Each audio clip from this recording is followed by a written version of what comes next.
Hi, everybody. I hope this presentation finds you all healthy. Hopefully, you've been able to avoid the virus that is going around. Um, what I wanted to talk a little bit about today was taking a look at the correlation between communication and technology. To give you a little bit of a backstory, roughly 5 or 6 years ago, I've been teaching now for this is my 11th year.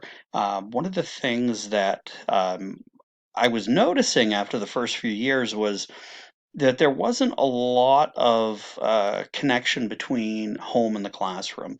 And one of the things that I really wanted to work on was to find some way to hook parents into their child's education. And the following presentation is kind of taking a look at some of the things that I have started to use, even some things that I've integrated this year that have really made and helped my school year and my ability to teach my students much stronger. All right, let's go to the next slide. So, just a quick quote here: communication, the human connection, is key to personal and career success. I will admit that I feel as though I have become a better teacher in the last 5 or 6 years because of the relationships that I've created with parents by sending out emails and videos and having an opportunity to connect with them through technology. So, as I had mentioned before, the emails, I send a weekly email out to my parents that takes a look at what to expect for the week upcoming. So if there are any, some new topics we may be covering or looking at any projects that may be due. I also provide a list of important dates. So, for instance, in one of the last emails I sent out before school was called off, looked at maybe a test or two. Then we talked about our schedule for MEA testing, um, so on and so forth. That just kind of gives them an opportunity to see what is coming ahead. And I usually like to end my email by taking a look at, or just doing something fun, something funny. A lot of times I will leave, a funny fact for parents, and or a funny educational meme. Um, and I've done some research looking at some scholarly articles, and um, Elizabeth Murray had talked about how important it was for a child's success for a teacher to have a good constant stream of communication with parents. And I could not agree more with this. That I've even found that my ability to connect with students has gotten a lot better since I've integrated this technology. And a lot of it kind of coincides with we had moved into our new school back in 2011, and prior to that, at our old school at State Street School, the we did have wireless internet, we did have Wi-Fi, but using the old Apple airports, it would kick in and out all the time, so it wasn't something that we could count on regularly for use in the classroom. It was always one of those things that I've learned in my student teaching with a gentleman that I still teach with who's been a mentor for me for these 11 years, Dennis Levesque. When I student taught in his classroom in the fall of 2008, um, he even told me, he's like, you want to make sure that you prepare for these types of issues with the internet. I did, and sure enough, when I was observed, the internet did go out. So, but what I want to do real quickly, I'm going to just kind of escape here real quick, and I'm going to go and show you an example of one of the emails that I did send out to my parents. So again, taking a quick look here of introducing the MEA assessments that we'd be taking. Um, Kind of letting them know a little bit about a book project presentation that the kids were doing. I like to do, rather than having a kid read 40 or 50 books a year, I'll have them read 10 or 12, but then have them create some form of project to go with it. And a lot of it stems around a presentation. So it gives them the opportunity to understand what it's like to get up in front of people and speak. And coming down here, you kind of see just some important dates. We did have an early release day on the 4th. The 20th, which is tomorrow. Unfortunately, we will not be in that particular workshop. We were supposed to have MEAs starting next week. Looking at April vacation, our book project's due on April 27th, and even went ahead to an early release day. And again, as I had mentioned, like to leave uh, them with some sort of a funny meme or a fun fact. And of course, this is always perfect because, when students see me in public, it's always one of those things like, oh, I didn't know that you actually left your house when you weren't here.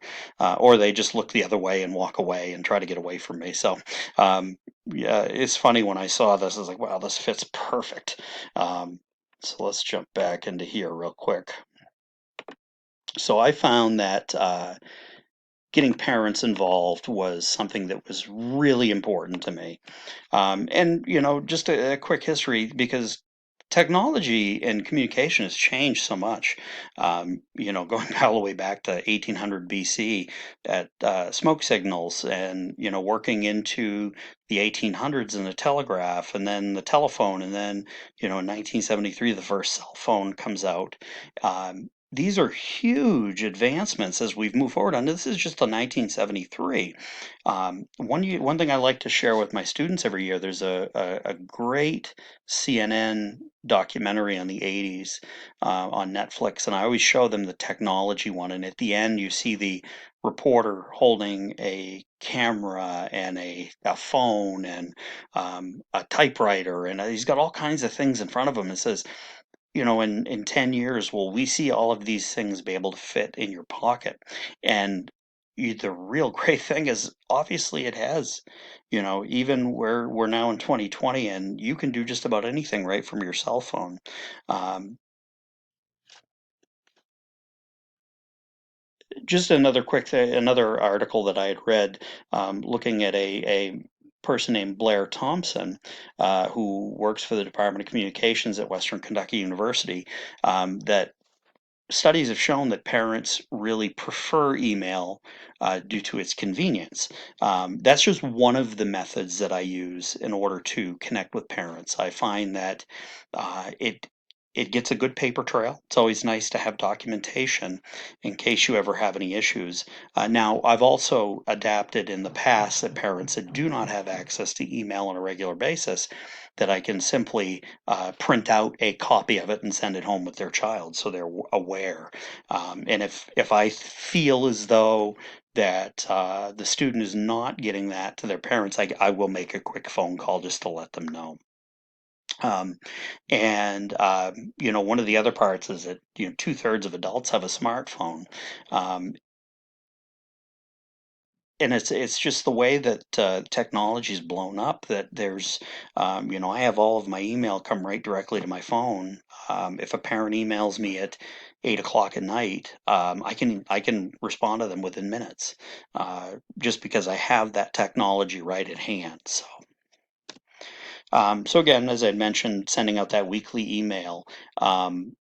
The other thing I have is a web page that I created in my second year teaching that shows a bunch of different things. Let's go ahead and click on this here. And I do attach this to email. So this is my fifth grade class web page that I like to have my parents connect with as often as they can. Typically, I'll have some sort of a message down here that will say when something's due, or kids love it when you put down, 5 days to vacation. But, obviously with everything happening right now, please take care and stay healthy. All kinds of different links on the side here are some very important ones here when we look at, homework here. this looks at the last day we're in session on the 13th. So this past Monday, 11-1 practice for math would have been due. They're continuing to read their independent book as well as create a presentation. I can also add in some extra notes in here that look at, MEA assessments. I do have accounts through RazKids, iExcel, that I have my kids that if they're at home, we do use them at school, but they can also use them at home as another way of, getting a little bit of education in. Now, a couple of the other things here. So just a little bit about me. Let's click that the right way. There we go. So just kind of tells you a little bit about me, how long I've been teaching, the different degrees that I hold, a little bit about myself. I also coach baseball. I do have to take that basketball out there because I decided not to coach this year. And my wife and I do own a preschool right in Brewer. And this is one of my favorite things here. So resources and links. So a bunch of different links here. We talked a little bit about Excel, reading A to Z or RazKids. Prodigy is another link that the kids like to have. Epic Reading is a really cool website that I have signed up for that allows the kids to go in and read some books that are at their level. One of the things that I like to do as well is looking at it. We do a stock market game every year, and just a good way to quickly look at the up to date stock prices. And another thing here, I like to inform my parents. We do a turkey drive every year, and I like to let them know about how this year went. One of the things I do have to add here is we topped the $11,000 mark in our efforts this year, so that does need to be updated. But let's go back here, and the next slide looks at videos. So um, real quickly, I'm not going to share the whole thing, but I do send these videos out pretty regularly.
So these videos I do on a fairly regular basis at school.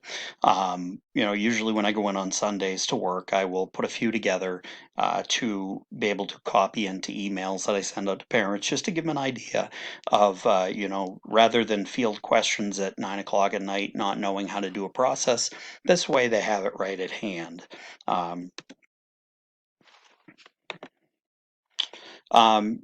so the question becomes, where do we go from here in terms of technology and communication? Um, you know, uh, so much has changed over the last 25, 30 years. Will we look at more online schools, perhaps more Zoom conferencing, regular video check-ins? Um, things change, times change, and it'll be interesting to see where we go. And that, folks, is my presentation. I'm interested to hear back from you as to some things that you do to communicate with your parents in terms of technologies. But until then, take care.